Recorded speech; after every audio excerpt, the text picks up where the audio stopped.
how did you come to play the flute? Oh, I started playing the recorder when I was a little kid. So, like everybody in the Right. school, elementary school classes started with the recorders.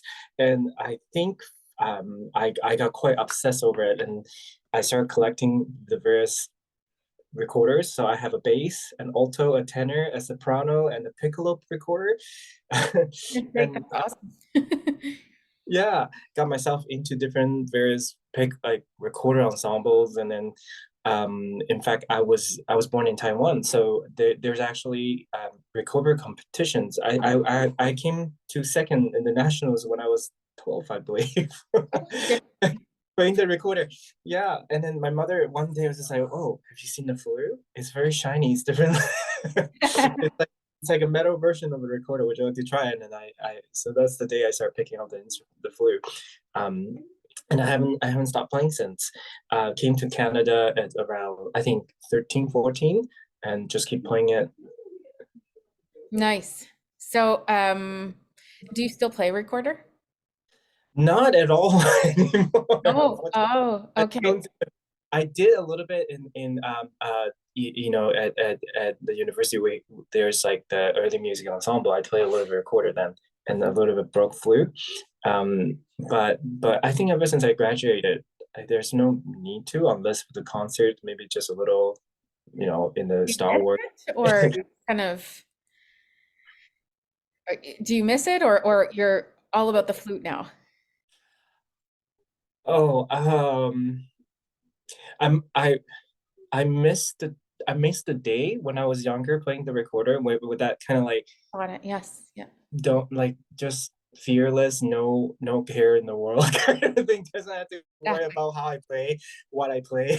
I could either play some Baroque pieces, classical pieces, or even Disney tunes. I remember playing all those Disney tunes just for fun. Like there nobody's judging me. I'm just doing my thing. But nowadays, so I miss that part of it. Exactly, right? For the freedom of it, for the calmness of it. Nice. Yeah. Yes. Thank you. Thank you for that. This is question number two. All What right. is your practice routine for the flute? Oh, these days I try to find time in the morning before I teach. So I have a pretty um pack action pack kind of teaching playing schedule. So if it's usually I will practice about an hour and take a break before a rehearsal or just right before teaching. So I will head to the academy. Say today I start teaching at 1, so I'll probably be there 12-ish to just kind of like getting some practice going. Mhm. Um, and what I usually do, I always just start with skills. I don't have much to like, yeah, to keep things up. I usually just start with thirds, and that's usually and a lot of things I think just because as being a student of Lorna, my one of my teacher was Lorna McGee for the longest time, and Lorna has this rigorous routine of focusing on singing and playing and tone productions. And her whole thing was always about doing several things at once. So if you're practicing skills, it's not just skills. You're also working on your tone or your phrasing. You also can work on your articulation. So just start with skills and have something in mind. Say if we're gonna do St. John's Passion in a few weeks, and then I will do like a lot of these like E, E, F, E, G, E, B, just these back and forth intervals because there's a lot of those jumping around things in St. John's. So I'll play scales that way. This past weekend was we just did 3 concerts of Star Wars, so there's just a lot of high notes and running high B's and C's. And I was working on my piccolo chops, just kind of like doing high skills, just trying to get those notes in. Excellent, So it excellent, depends. excellent. It really would depend on what I'm doing on the day or week of. Like yeah, every week's is slightly different. So that's sort of my preparation these days.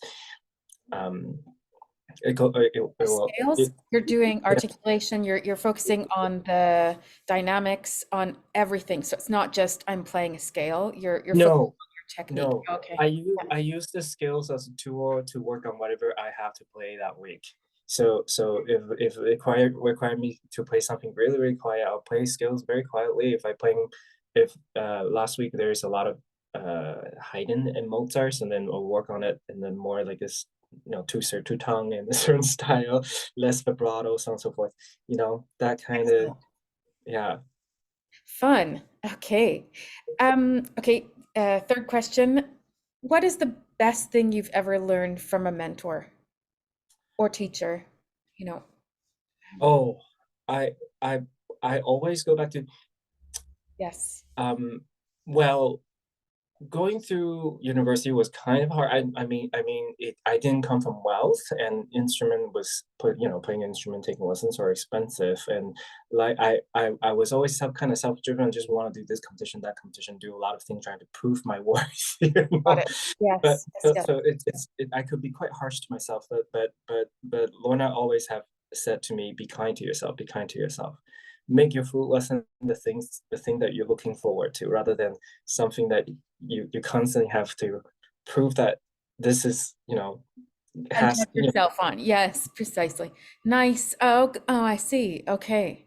yeah. Yes. Okay. So that's a good message to hear and to I know. think so. Be kind to yourself, and then be mindful, and then make your full lesson or your full event like something that you're always looking forward to. Have that kind of it sounds really cheesy, but that kind of childlike wonder, and going back to how Not like cheesy when at you all. first started the No. recorder, And if that kind that's of cheesy, feel. bring it on. Yeah, Keep it yeah, coming. Right on. yeah, yeah, Yeah, love it. I love that. Thank you, Paul. Thank you so much. Okay, good. So question 4, what is your favorite flute music, if you have any? And what do you like to play Oh, or practice with? Is it what's is it a my favorite? style? Is it classic? Is it jazz? Is it, or is it a Honestly, I like I my go-to would be Bach, and it just anything Bach is awesome. it makes me feel good playing it, and it's not physically too demanding, and it just feels good. Um, Most flute players say that. yeah, All about the bach. Yeah. yeah, just Okay. it's like a feel good thing. Just Awesome. that melody, and the E Thank minor, the B major, so goes on. Yeah, exactly. Okay, number 5, are there any techniques you have learned that you would like to share? Oh, technique. So you So said the thirds, all in thirds, and then yeah, I will say this is something I want to share. I will say that every note has its own home. So instead of struggling trying to find it, try to search for it. So I see too many flute players looking for it, trying to play their third octave or lower B, C's, and then struggle and struggle, or even just middle range. They were like, oh, Paul, I have an issue with middle range. It doesn't sound as focused. But the truth is, flute, we should think about the flute just like playing a trombone. Even how like they have a vowel and they have to find every single note, and then not only the vowel have to change, their embouchure is changing, the airstream is changing, the resonant is changing. yes. So for the flute, it's exactly the same. So as you work on your skills or your tone, your phrase, or your pieces, try to look for where that note sits in you Mhm. physically, right? And find home for it. So try not to be so static about like, okay, well, it's not working, so I'm gonna push harder and then it will come out. Right, Yeah, right. perhaps the angle of the air might be not slightly off, or perhaps the spacing inside of your mouth is slightly off, or what could be as deep as even like how much you resonate in your body, that's slightly off, right? How the air Very. is Yeah. resonating inside your body versus with the instrument is slightly off. Mhm. And Lorna would take a step further to be like, listen to the room, listen to the space, like how are you resonating to the space, or your audience even, right? Excellent. Yes. And is that right? Do you memorize that when it's a certain note? You're kind of going, okay, so the A flat resonates like this in my body, and I just have to remember how to place my body and the Oh or yes, yeah? Okay. yeah. Okay. So we talk a lot about risk taking, and one thing about risk taking that I find um with a little bit of myth is that it always had to feel like it's scary because it's something risky. But you know, if you want to play a fourth octave B really quietly, if you find exactly where it sits, how it feels like, and remember that kinesthetic memory of Thank it. you. Train yourself to be there. So then every time you have to reach to it, you know where it sits. Then it's not so scary anymore. But you're still taking a risk. You're taking yourself up there, trying to establish that exact mechanic to get it to work. But it is not as scary as like, oh, it's gonna be 50-50. It might happen or not, you know? Right. Yeah. So if it's memorized, you know exactly where you've trained yourself to know where it is. Yeah, Kind of like an athlete doing hurdles or something like exactly. that. Okay. Okay. Thank you. Thank you.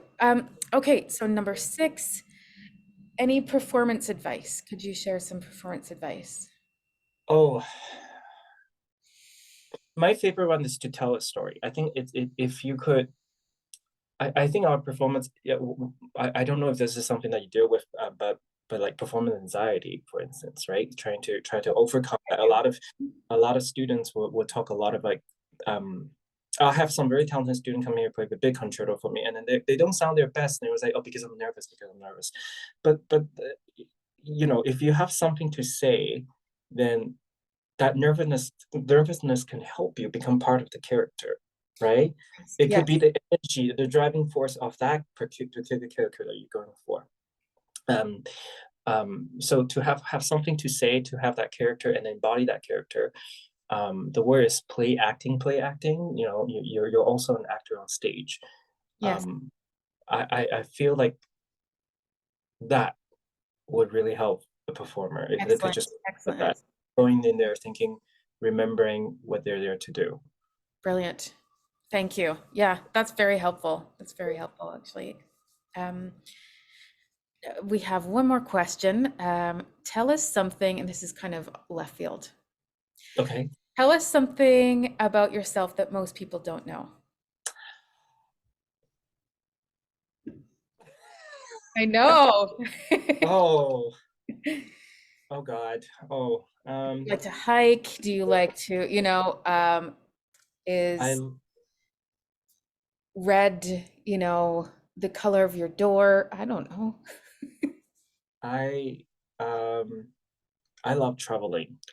I love going to different places, meeting new people, seeing new places. You Mm-hmm. know, Mm-hmm. that's something that I really love doing. If I could do more of, I would certainly That spend all my time traveling. excellent. Yeah, Yeah. and I like animals. I have in my home. Most people don't know about this.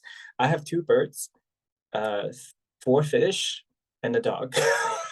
Oh my gosh, do the birds ever look at the fish and kind of I know. No, they don't. They I think no, they coexist pretty well together. But I do get a lot of comments. People coming into my apartment thinking it's like a zoo here. awesome. Awesome. Can't live without them. Like pets are very important in Yeah, a calm environment, I find. yeah. Yeah. Very good. Okay, well, thank you so much for your time. That is us for today. That was it. Thank you so much, Zoe. Thank you.